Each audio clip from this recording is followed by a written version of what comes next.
So we've done quite a few things between AAU tournaments. We run anywhere from 2 to 6 of those during the summertime. We run summer camps, including 4 or 5 day camps, an overnight team camp, as well as a Nike overnight camp. And then we also run a Christmas tournament, obviously during the Christmas break. And in addition to AAU tournaments and that sort of thing, we also have done like a gear distribution type of thing where alums and family and friends can purchase gear and then we get a profit from that. I think early on when we were trying to fundraise, we actually hosted a lot more AAU tournaments. Now, because there's so many different facilities that are housing bigger tournaments, it kind of has diminished our ability to do that just because we're competing with so many different other organizations that are trying to do the same thing as us. Same thing with camps. Like, we're trying to, gear up as much attraction as we can, but there's so many other schools, Kutztown, East Stroudsburg, all these different schools that are also running camps and running team camps. So it's challenging.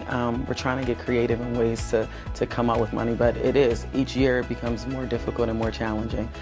And since it's, part of what is required in order for us to be successful in terms of retention of student athletes, it's a little bit stressful. Well, like you said, obviously some of it goes to scholarships. Retention of student athletes is our primary focus. But then secondary is making sure that the current student athletes that we have an enjoyable experience, right? And with that comes funding requirements, because as much as the little things matter to them, in order for them to have an enjoyable experience, like, we have to fund those things. So we use the funds for team dinners. We use it for team bonding activities. We use it for locker room enhancements and improvements, which they love. And my alums not so much, because they're jealous because their locker room didn't look anything like our new locker room looks. So those sorts of things.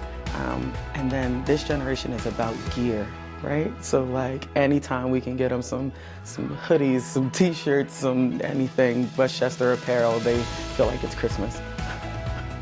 No, and it definitely does have that impact. I'm joking about, an all-conference player and her having her money, but at the end of the day, it is money that you, in your head, allot for a certain number of years.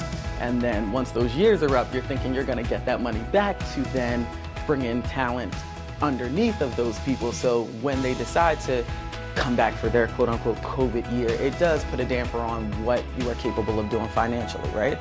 It's like anything. Even if you're at home with your checkbook, you have a certain amount of dollars to spend. Once you spend them, there's really nothing else you can do until you re-up and put some more money in your bank account. So the same thing with the recruiting budget, with the scholarship dollars and that sort of thing. Once it's spent, there's nothing you can do about it unless people are willing to donate and give you more so that you can still bring in talented people. So one of the things I would like to do in a locker room is more branding. So it is a brand new locker room, but I don't think it has the women's basketball feel of it. You could walk in that locker room, and if you take out the nameplates, it could be a locker room for any team, right? And I want it to feel more like a women's basketball locker room. So I think we need some branding in there. I would like to have some, something of like some history, something like, I'm not really good with the design aspect of it, but something where it's like honoring the past while still respecting the future type of thing.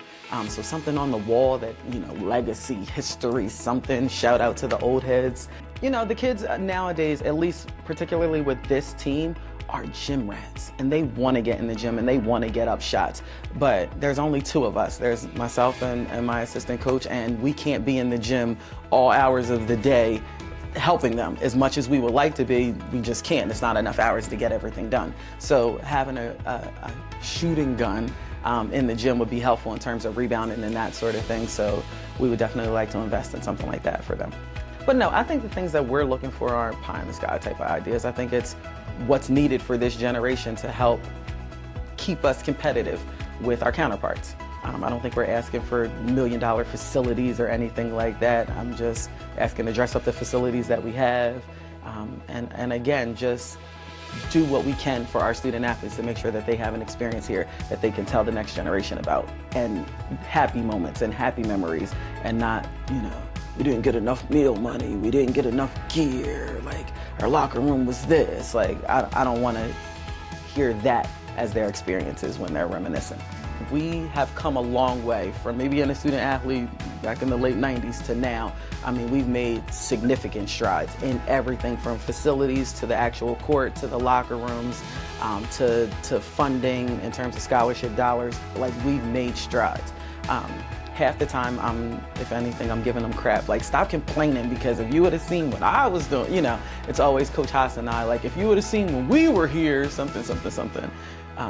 But at the same time, we do respect that there is still a ways to go. And I think they understand that as well. They know that we've come a long way, but they also know when we go out to other places that there's more that can be done, because this is obviously a generation that's comparing, right? So you're looking at our new locker room, but then you go over here and you're looking at theirs, like, wow, they have flat screen TVs, and they have, you know, team rooms with refrigerators and meals provided post-game and all types of things like that, that we're not quite there yet, but that if funding wasn't an issue, we would get there, you know.